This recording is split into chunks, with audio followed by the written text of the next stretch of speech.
Hello, this is Matt Zimbrowski with jutibar.com, here to share another important topic to help you enjoy a healthy lifestyle one day at a time. Today I'm going to be interviewing Elise Curley, who's a registered dietitian.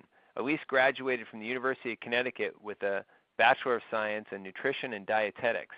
She's completed 1,200 internship hours in various nutrition fields, including clinical nutrition, oncology, geriatrics, sports nutrition, and corporate and community wellness.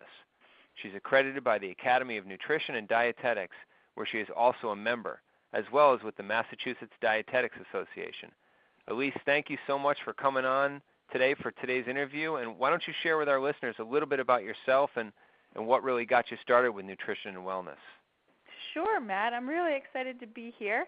I developed a really strong passion for nutrition while I was living in Japan for a couple summers. I'm very enthusiastic about health and wellness because I personally experienced the positive benefits from eating whole, nutritious foods.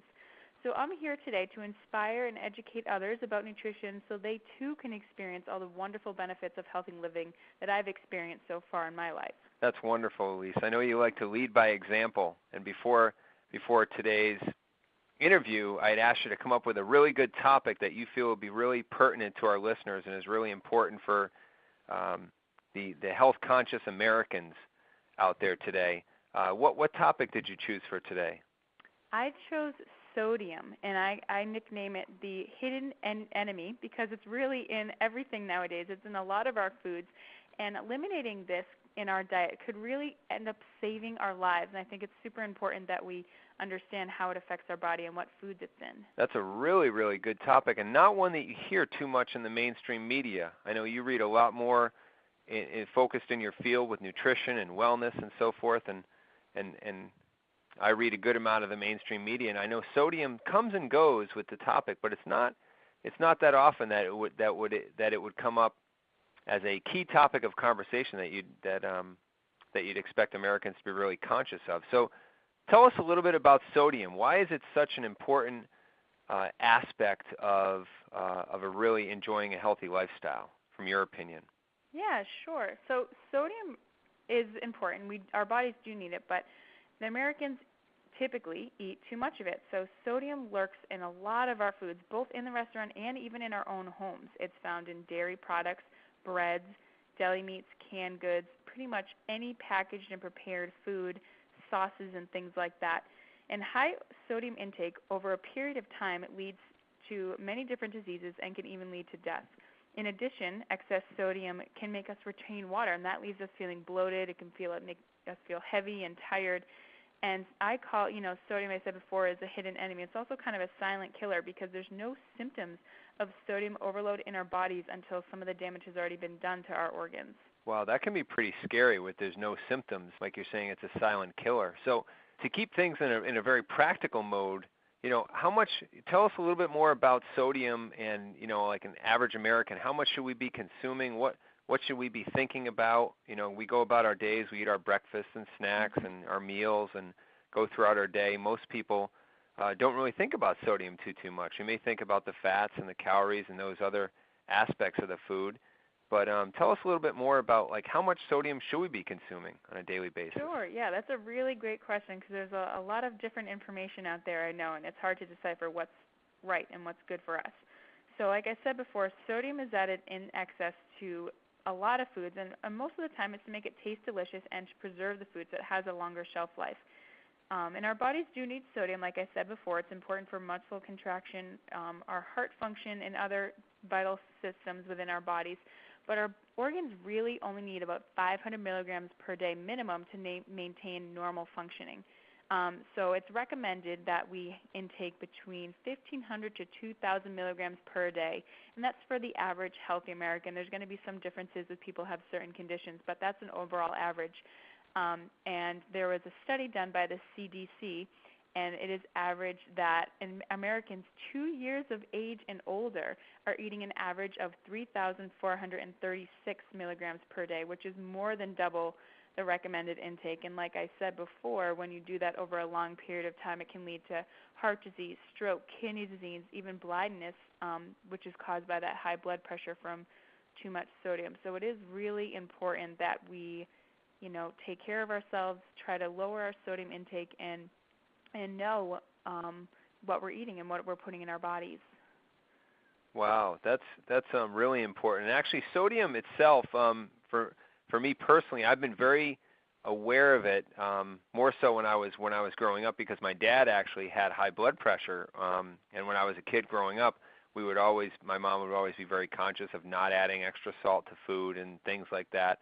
So I was conscious of it as a child because my dad had suffered with high blood pressure. But as I grew up and sort of moved out on my own and developed my own life, I became less and less conscious of it because it wasn't something I had to deal with on a daily basis. So for the folks out there who are listening and are conscious of this now, I'm sure they're starting to think, okay, well, if the average person's eating more than double the sodium we need, what are some recommendations from your experience, Elise, that we could use to really start to lower our sodium intake?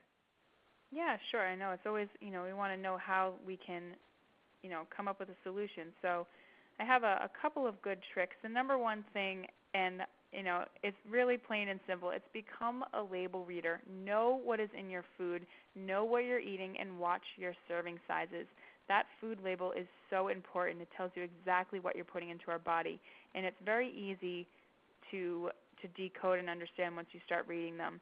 So when you look at a food package and it says the sodium content, if it has more than 150 milligrams of sodium in one serving, it's not considered a low sodium food and really should be eaten in moderation or not at all, depending on what it is. So I really encourage you to check your foods before you eat them. I really think a lot of people would be surprised. I have, in fact, been surprised. Just recently, I was eating an all-organic, whole grain pack, and I kind of, just by looking at the ingredients, figured, oh, this is really great. It has a lot of fiber in it. I turned to the back. It has 200 milligrams of sodium in 3/4 of a cup of cereal. And that's Wow. cereal, which is not even considered a high-sodium food. So, most people have a couple servings of cereal in the morning, plus they have some milk. That can be 1/4 of your sodium intake just from a bowl of cereal.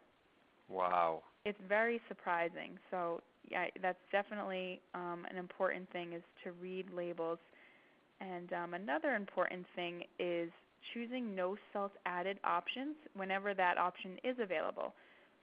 One big example that is a huge difference and a huge saving in sodium is cottage cheese, which is a great source of protein. It's a great source of calcium, but regular cottage cheese has a huge amount of sodium in it. And when you choose the no salt added, you're going to be saving almost 300 milligrams of sodium by choosing that. And also with the low-carb breads and the low-carb options of baked goods, usually they have higher sodium because they're trying to modify the taste a little bit and increase the shelf life because they've taken something else out of the bread. And a lot of those do have higher sodium. So I really recommend just eating the regular whole grain bread or whatever it is instead of the low-carb choice, because the increase in carbohydrate intake is less detrimental than the increase in sodium would be from the low-carb option. That makes sense. Which, yeah, I know that was a little bit much there, but, really it all comes down to reading the labels. And another really, really easy one is rinsing out your canned goods before you eat them. Canned beans especially are so easy to use in soups or on salads, and they pack a lot of sodium. So if you put them in a strainer, rinse them with cold water for a few minutes, you're going to wash away most of that sodium, which is a huge savings. I've made a lot of hummus myself. Yeah. And I've opened up cans of organic garbanzo beans, which you think they're really good because they're organic and they're garbanzo beans and they're in a can. But you're saying that, and they do say to rinse first before eating them. But I was just thinking that you were rinsing off some of the bean or some of the juice or whatever that you don't really need.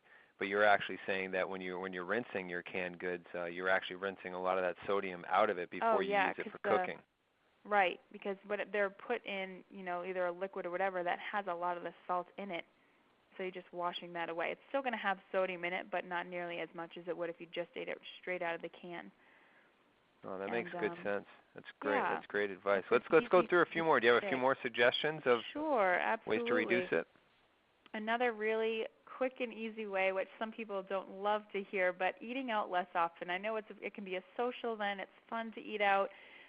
But if you have an opportunity to choose between making a dinner and going out, really it is good to bring your own food every once in a while. Like, pack your lunch at work instead of going out. Even, some people say, oh, but I go to Subway, and Subway is so healthy.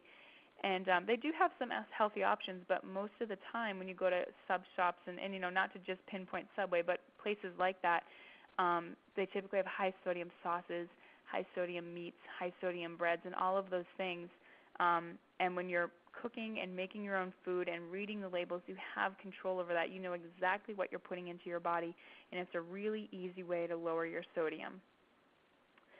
And another way is, of course, eating the jutibar instead of having a sodium-filled bagel or breakfast bar or something like that. The jutibar is sodium-free, which is very unique compared to other bars that you see on the market because most of them have a lot of preservatives and a lot of salt and sodium in them. And my last suggestion is really just to eat whole, fresh foods with a big emphasis on just fresh fruits and vegetables, instead of canned, instead of pre-made dinners and things like that. When you just eat fresh, natural fruits and vegetables, they're not only low in sodium but high in potassium, which is a really healthy mineral for our bodies. And that potassium is important for our heart health and also helping us to keep our sodium levels down and keeping off weight that's caused from, retaining excess water and bloating. And plus, fruits and vegetables are great for all sorts of things in our body. They're really just superfoods, and any time that we can eat more of those, I definitely recommend it. You can never have too many. And that's really all I have today. I don't want to overwhelm you. There's so many ways, that we can lower sodium. And I think those are some really good, easy ones to concentrate on that can be easily added into a daily routine.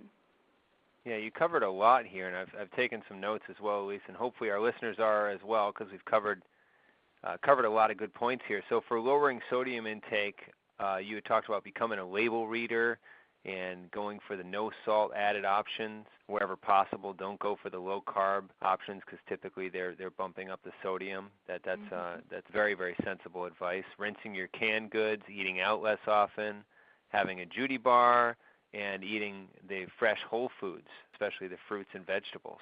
So these are all wonderful suggestions here. What is, just as we wrap up today, we like to keep these interviews short and sweet and right to the point so people can go about their day, because I know most of our listeners are very health conscious, on the go individuals who don't have a lot of time to stop and to listen to lengthy interviews. So in the spirit of keeping things short and getting right to the point, what is one thing our listeners can do this week? If we were to challenge our listeners this week and say, what's one thing they can do this week to really take action on this great information and start to get benefits from it?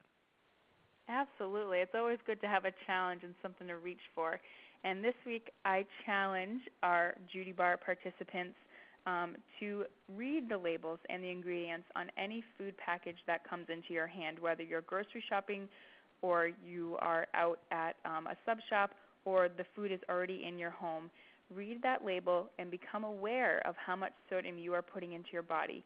Add it up throughout the day. If you find that you are over that 1,500 to 2,000 milligram recommendation, work towards lowering that number by choosing a low sodium option or using one of the tips that I discussed today on how to decrease sodium in our diet. That's excellent, Lise. Thank you very much for that suggestion. It's a great way to really quantify your health there in the area of sodium, and it's an excellent, simple challenge for our listeners. So thank you for all this sound advice, Elise, and for your time and your insights today. It's been excellent. Thank you for having me. I always love to share nutrition tidbits and knowledge and really help people to live healthier lives. That's great. I know you do that every day, and it clearly comes across in your voice and in everything you share with everyone. So this is great. Until next time, this is Matt Zembruski with jutibar.com, encouraging you to accept this week's healthy challenge so you can enjoy the healthy lifestyle that you deserve. Thank you.